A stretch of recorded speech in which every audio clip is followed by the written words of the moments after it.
Salve Pax Vobis. Semoga kita dalam keadaan baik dan damai sejahtera. Sebelumnya saya mengucapkan selamat datang dalam channel ini. Semoga apa yang disajikan dalam video ini bisa kita petik dan menambah wawasan serta berdampak baik bagi perjalanan spiritual kita. Kali ini kita akan menyimak kisah penampakan Bunda Maria di sebuah negara yang dulunya adalah pusat peradaban kuno terkenal hingga saat ini. Bagaimana kisah penampakannya dan apa saja makna serta dampaknya bagi warga di sana dan dunia kekristenan secara global? Mari sama-sama kita bahas.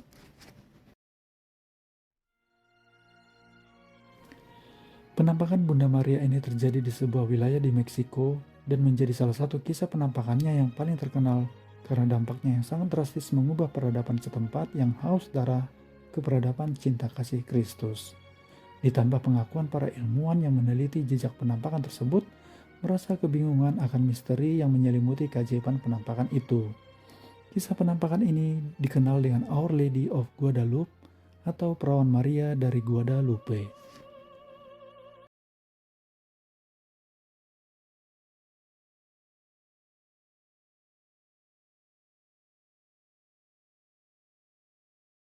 Kisahnya terjadi pada tahun 1531 yang dialami seorang petani miskin dari suku asli Indian Nahuatl Meksiko bernama Juan Diego Cuauhtlatoatzin atau kita kenal dengan nama baptisnya Juan Diego. Juan Diego termasuk generasi pertama pribumi Indian yang memeluk Kristen pasca bangsa Spanyol menduduki Meksiko belasan tahun sebelumnya.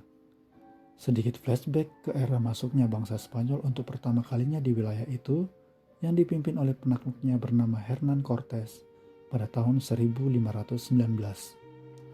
Sang penakluk menggambarkan wilayah itu sebagai tempat yang mengerikan, tapi lazim bagi penduduk setempat, yaitu manusia yang dijadikan sebagai korban persembahan bagi dewa-dewa Aztec. Ia menuturkan bahwa untuk pembangunan baru sebuah kuil piramid di wilayah yang bernama Tenochtitlan saja, sebanyak 80.000 orang sengaja dibunuh dan membuat pemandangan yang mengerikan di area sepanjang kuil itu dibanjiri darah para korban. Ini dilakukan sebagai bentuk peribadatan kepada dewa-dewa penduduk setempat. Menyaksikan praktik mengerikan tersebut, Cortés berinisiatif membebaskan bangsa Aztec dari perbudakan pengorbanan manusia, termasuk upaya menghentikan budaya poligami mereka yang diketahui bertujuan untuk melahirkan lebih banyak manusia, calon korban persembahan. Hernán Cortés mengundang para biarawan Fransiskan ke Meksiko demi tujuannya tersebut. Akan tetapi, penginjilan selama dekade pertama tidak begitu signifikan. Hanya sebagian kecil orang Indian asli yang menerima baptisan. Salah satu di antaranya adalah Juan Diego. Juan Diego telah menjadi Katolik selama 6 tahun pada saat itu dan masih mendapatkan katekisasi dari para biarawan. Ia tekun dan bersemangat mempelajari iman barunya. Dan setiap pagi hari selalu setia menghadiri Ekaristi Kudus ke kota dengan berjalan kaki sejauh kurang lebih 6 mil menyusuri perbukitan, hutan, dan lembah. Hari itu Sabtu di waktu fajar tanggal 9 Desember 1531. Saat dalam perjalanan untuk kebiasaannya menghadiri misa harian di pagi hari, tepat di bawah perbukitan yang selalu ia lalui bernama Tepeyac. Tiba-tiba ia mendengar alunan musik diiringi paduan suara serta suara burung-burung yang saling bersahutan. Ia cermat mengamati sekelilingnya mencari sumber suara tersebut. Juan Diego mengarahkan pandangan ke atas bukit, dan alunan suara yang mengagumkan itu semakin jelas terdengar dari sana. Ia mengira sedang bermimpi menyaksikan bukit itu tampak cerah bercahaya berkilau-kilauan dan sangat indah. Pikir suasana itu sesuai dengan gambaran surga dalam cerita rakyat yang selalu ia dengarkan dari orang tuanya semasa kecil dulu. Tiba-tiba suara nyanyian itu terhenti dan berganti suara wanita yang sangat lembut memanggil. Juan Diego tanpa pikir panjang sujud ke arah wanita itu karena ia berpikir apa yang dilihatnya itu terjadi karena sang wanita. Wanita itu berkata dengan suara lembut, "Juanito, anakku, hendak kemanakah engkau pergi?" Juan Diego menjawab, "Ibu, saya hendak ke gereja di Meksiko Tlatelolco untuk mengejar misa kudus serta belajar dari imam utusan Tuhan." Kemudian wanita tersebut menjawab dan memperkenalkan dirinya. "Aku mengerti, anakku. Aku adalah Perawan Maria, ibu dari Allah yang benar, yang kepadanya kita hidup, pencipta segala sesuatu, Tuhan atas surga dan bumi. Juan Diego semakin membungkukkan badannya ketika mendengar pengakuan wanita tersebut bahwa ia adalah Bunda Maria. Kemudian Bunda Maria melanjutkan perkataannya. Aku menginginkan sebuah gereja dibangun di sini, sehingga aku bisa mencurahkan seluruh cintaku dan semua penduduk di tanah ini dan semua orang yang mencintaiku, yang memohon dan mencurahkan isi hatinya padaku. Aku mendengarkan keluh kesah mereka dan menyembuhkan penderitaan mereka, kesusahan dan kesakitannya. Dan aku akan menepati seluruh janjiku. Pergilah ke kediaman uskup di Meksiko. Katakanlah kepadanya untuk mewujudkan keinginanku ini di sini agar dibangun gereja untukku. Kamu yang akan menunjukkan posisinya di sini, seperti yang kamu lihat dan dengar dari pesanku ini.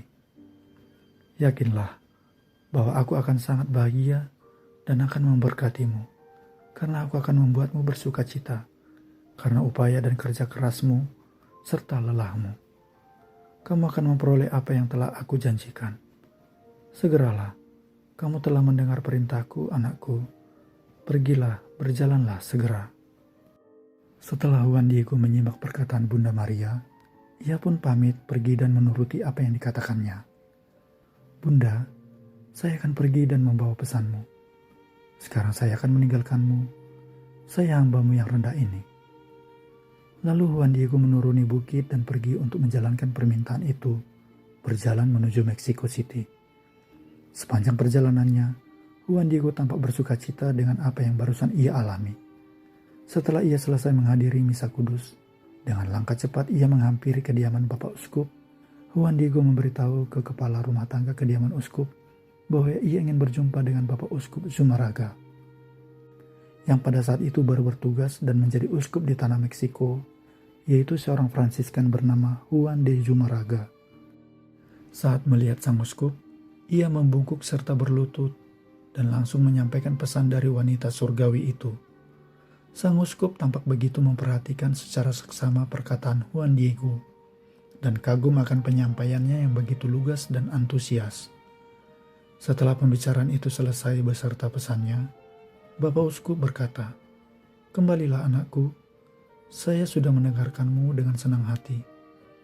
Aku akan menilai terlebih dahulu dan akan menyampaikan keinginan dan harapan ini kepada yang menyampaikan pesanmu ini." Melihat reaksi dari Bapak Uskup, Juan Diego meninggalkan tempat itu dengan raut wajah sedih, karena pesannya tersebut tidak bersambut sesuai yang dia harapkan. Di hari yang sama, ia kembali ke puncak bukit tempat pertemuan di pagi hari tadi. Tampak Bunda terberkati sudah menunggunya. Saat melihatnya, Juan Diego bersujud dan berkata, "Bunda yang terpuji dari antara wanita, saya pergi kemana engkau menyuruh saya untuk menyampaikan pesan Bunda.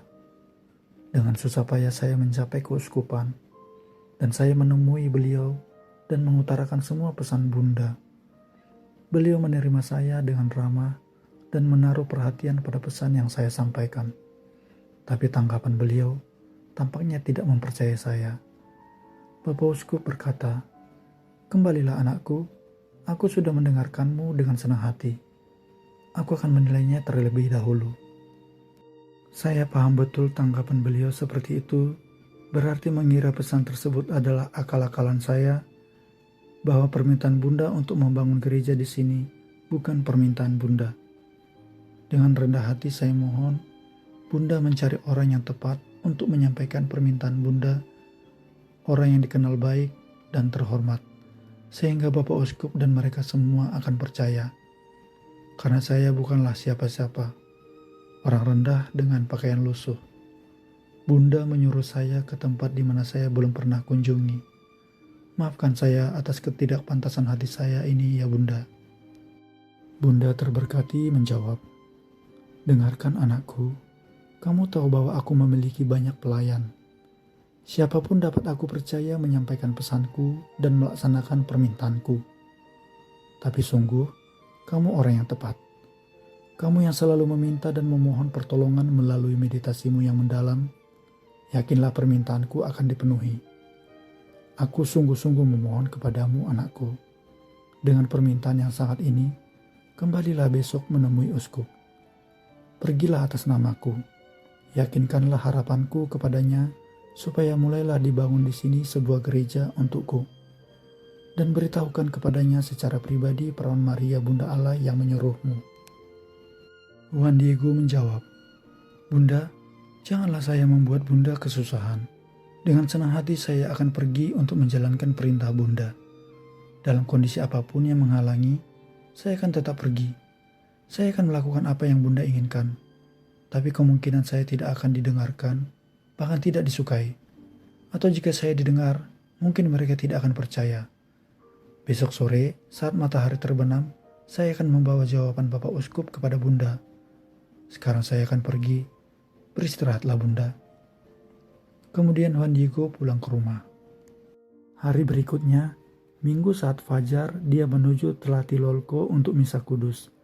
Saat waktu menunjukkan hampir pukul 10, setelah misa, Juan Diego menuju kediaman uskup. Dengan susah payah ia tiba di sana. Ia berlutut saat ia melihatnya.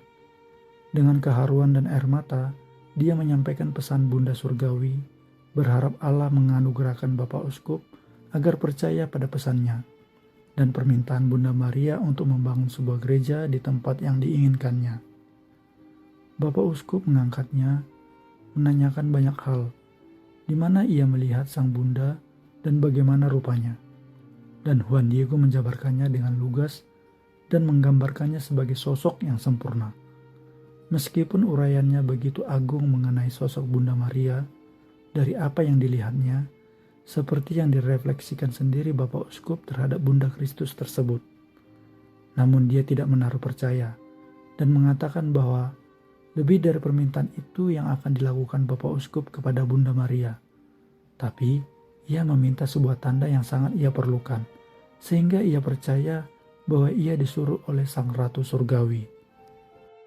Oleh karenanya Juan Diego berkata kepada Bapak Uskup, Bapak, tanda seperti apa yang ingin Bapak minta? Sehingga saya akan pergi dan meminta Bunda Surgawi memberikannya.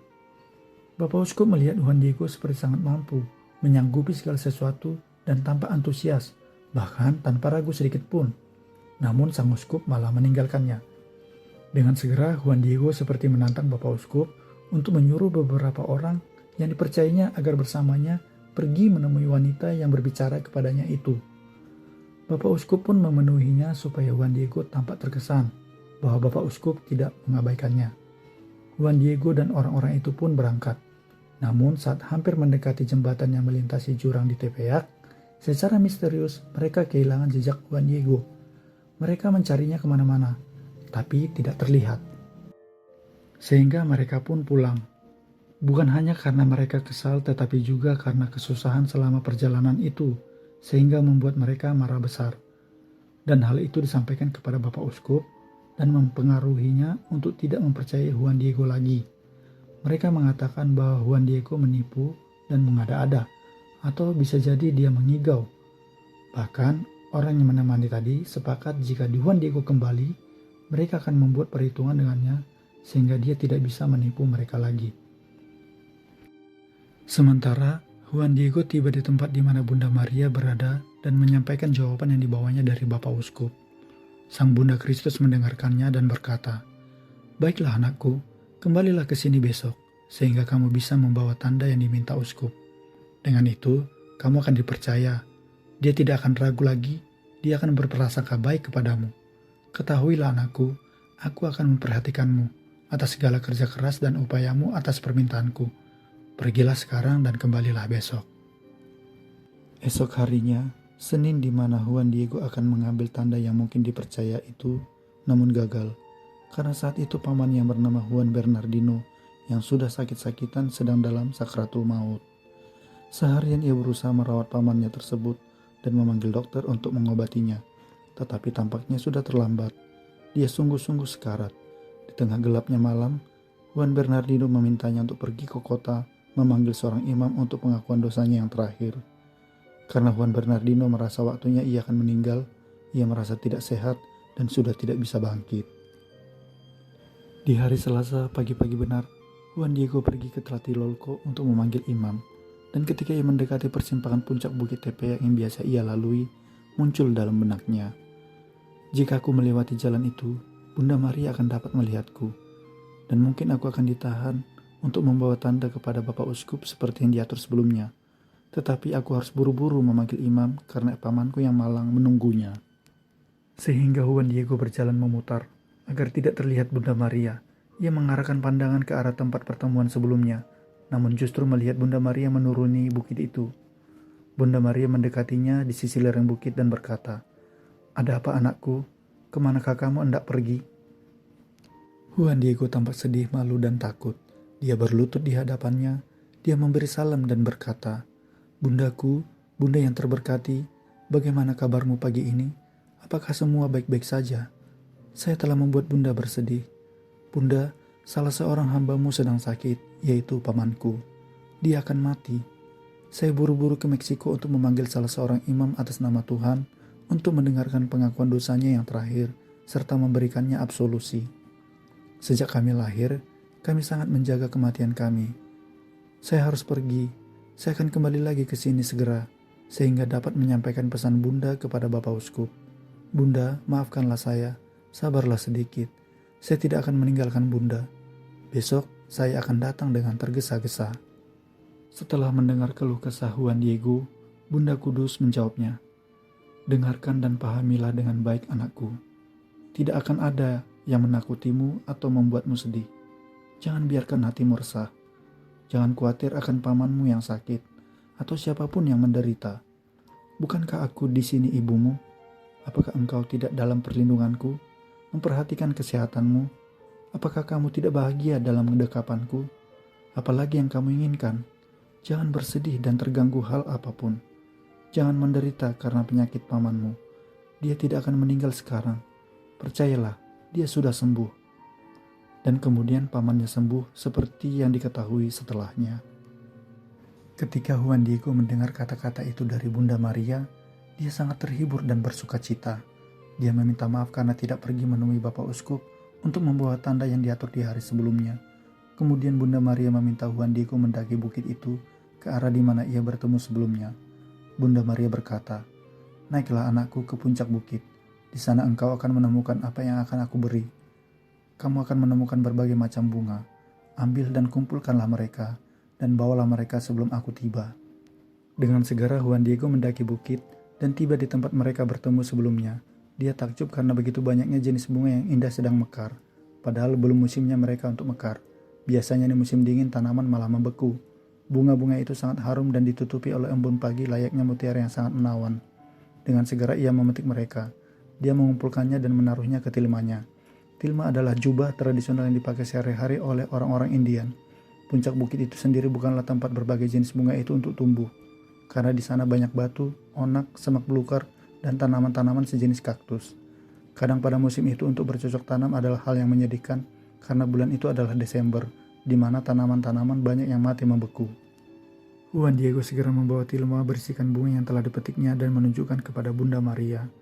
Sambil menaruh beberapa bunga lagi ke dalam tilma, Bunda Maria berkata, "Anakku, bunga-bunga ini sebagai bukti dan tanda yang akan kamu bawa kepada uskup. Katakanlah atas namaku bahwa ia akan mengerti permintaanku dan akan memenuhinya. Kamu adalah utusanku yang paling layak. Segera setelah engkau tiba sebelum uskup datang, kamu harus membuka mantel ini dan menunjukkan apa yang kamu bawa. Semuanya akan baik-baik saja.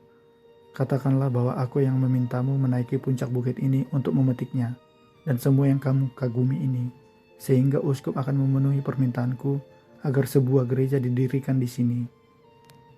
Setelah perawan Maria menyampaikan amanatnya, Juan Diego melakukan perjalanannya menuju Mexico City, dan ia semakin yakin kali ini akan berhasil. Dengan penuh kehati-hatian ia membawa tilmanya, sambil menikmati aroma bunga-bunga tersebut di dalamnya. Setelah tiba di kediaman sang uskup, di sana ia menemui kepala rumah tangga kediaman sang uskup. Dia memintanya untuk memberitahu Bapak Uskup bahwa ia ingin bertemu, tapi tidak seorang pun yang menuruti permintaannya dan berpura-pura tidak melihatnya. Kemungkinan karena saat itu terlalu pagi-pagi sekali, atau karena mereka khawatir akan tampangnya yang seperti pengacau. Dan apalagi mereka telah dipengaruhi oleh orang yang diminta Bapak Uskup untuk mengikutinya di hari sebelumnya, bahwa Juan Diego menghilang begitu saja. Dia menunggu waktu yang cukup lama. Ketika mereka merasa ia sudah menunggu terlalu lama dan tampak seperti kegelisahan dan terlihat seperti membawa sesuatu di dalam telimanya, mereka pun datang mendekati dan menggodanya untuk melihat isi tilma itu. Juan Diego merasa bahwa ia tidak bisa lagi menyembunyikan apa yang dia bawa. Karena khawatir mereka akan menghancurkannya atau mereka menganiayanya, dia membuka sedikit tilma tersebut dan tampaklah bunga-bunga itu. Setelah melihat begitu banyak bunga-bunga mawar yang beraneka ragam di luar musimnya, mereka begitu takjub. Bunga-bunga itu terlihat segar, mekar, harum dan sangat indah. Mereka mencoba mengambilnya beberapa buah, tapi Juan Diego mencegahnya. Mereka mencobanya sebanyak 3 kali. Bunga-bunga itu seperti dicetak atau dirajut, seperti berbahan kain tapi tampak segar. Mereka pun pergi menemui Bapak Uskup dan memberitahukan apa yang mereka lihat, bahwa orang Indian yang beberapa kali menemuinya sebelumnya sangat ingin bertemu dan tampak membawa sesuatu. Setelah mendengar laporan itu, sang uskup ingat pada janji yang akan dia bawa sebagai bukti untuk meyakinkannya. Akhirnya sang uskup meminta mereka agar pria itu diizinkan masuk. Saat ia masuk, Juan Diego berlutut di hadapannya seperti yang biasa ia lakukan dan menyampaikan pesan yang ia bawa. Dia berkata, "Bapak, saya telah melakukan apa yang Bapak minta, pergi untuk keempat kalinya dan memberitahukan Bunda Maria, Bunda Kudus, Bunda Allah yang Bapak minta sebuah tanda darinya supaya Bapak percaya pada saya bahwa Bunda Maria menyuruh sebuah gereja didirikan. Dan saya memberitahukan Bunda Maria bahwa saya telah menyampaikan pesannya, tapi saya harus membawa sebuah tanda sebagaimana yang Bapak minta." Dia berkenan pada permintaan Bapak dan dengan lembut berkata bahwa Bunda Maria akan memenuhi tanda yang Bapak minta. Pagi-pagi buta tadi, saya disuruh untuk menemui Bapak. Saya minta tanda itu, sehingga Bapak percaya pada saya. Dan dia berkata, ia akan memberinya, dan ia melakukannya. Dia meminta saya menaiki puncak bukit, di mana saya menemuinya beberapa kali, agar saya memetik bunga-bunga di sana. Setelah saya memetik, saya membawanya kepada Bunda Maria. Dia juga mengambil beberapa bunga dan menaruhnya di kain ini untuk diberikan kepada Bapak langsung.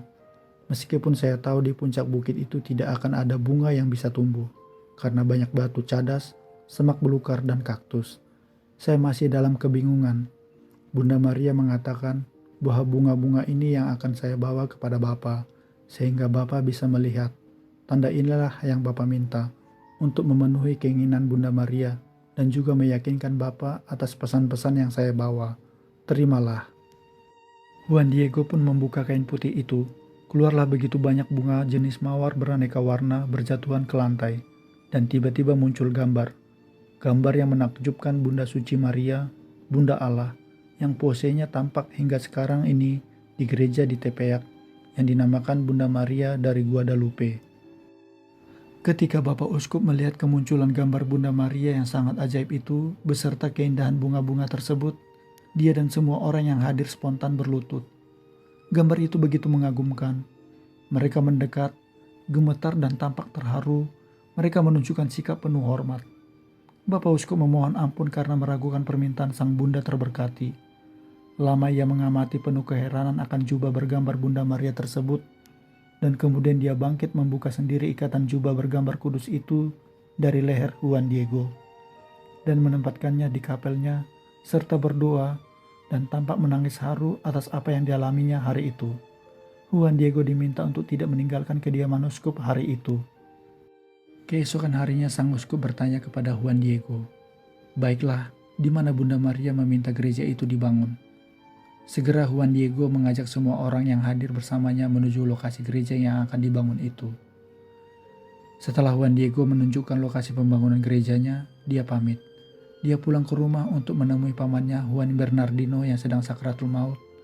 Yang ia ingat, ia meninggalkan pamannya itu untuk memanggil imam demi keperluan pengakuan dosa dan absolusinya yang terakhir. Tapi Bunda Maria telah mengatakan bahwa pamannya itu akan sembuh. Tetapi orang-orang itu tidak membiarkannya pergi sendirian dan turut serta mengikutinya menuju rumah Juan Diego.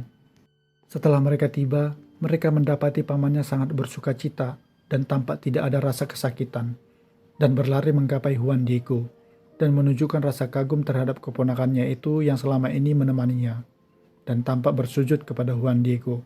Orang-orang itu bertanya keheranan kenapa pamannya melakukan itu. Juan Diego menjawab mereka. Ketika dia hendak memanggil imam, Bunda Maria mengatakan kepadanya agar tidak bersedih, pamannya akan sembuh. Juan Bernardino pun menimpali bahwa ia bertemu Bunda Maria dan mengatakan kepadanya bahwa Bunda Maria menyuruh Juan Diego menemui uskup. Dari cerita keduanya, mereka menjabarkan Bunda Maria tampak sama. Juan Bernardino mengatakan bahwa ia disembuhkan Bunda Maria dan dia memberitahu namanya seperti nama untuk gambar kudus itu, perawan dari Guadalupe. Juan Bernardino pun dibawa juga menghadap Bapak Uskup untuk memberitahukannya apa yang terjadi. Keduanya, paman dan keponakan itu tinggal di kediaman uskup selama beberapa hari sampai gereja yang diminta Bunda Maria di Tepeyac itu selesai dibangun. Sang uskup memindahkan gambar suci Bunda Maria dari kapel pribadinya ke gereja yang sudah dibangun, sehingga semua orang dapat melihat gambar itu. Seluruh kota tercengang akan kejadian tersebut. Mereka berduyun-duyun datang untuk melihatnya dan menghormatinya serta berdoa. Mereka kagum atas penampakan itu serta gambar yang tercetak secara misterius pada tilma Juan Diego, karena tidak seorang pun manusia di bumi ini bisa melukis gambar yang menakjubkan itu. Hari-hari berikutnya, Bapak Uskup Juan de Zumárraga meminta Juan Diego tinggal di gereja yang baru dibangun itu, di mana ia sepanjang hidupnya menjelaskan pesan serta arti penampakan itu kepada para peziarah. Segera berita penampakan tersebut merebak ke seantero negeri yang membuat orang-orang Aztec berduyun-duyun memberi diri dibaptis. Bahkan dalam kurun waktu yang bersamaan, sebanyak 9 juta orang menerima baptisan. Hingga dekade berikutnya, hampir seluruh negeri telah memeluk Katolik dan menjadikan perawan Maria Guadalupe sebagai pelindung negara Meksiko hingga saat ini.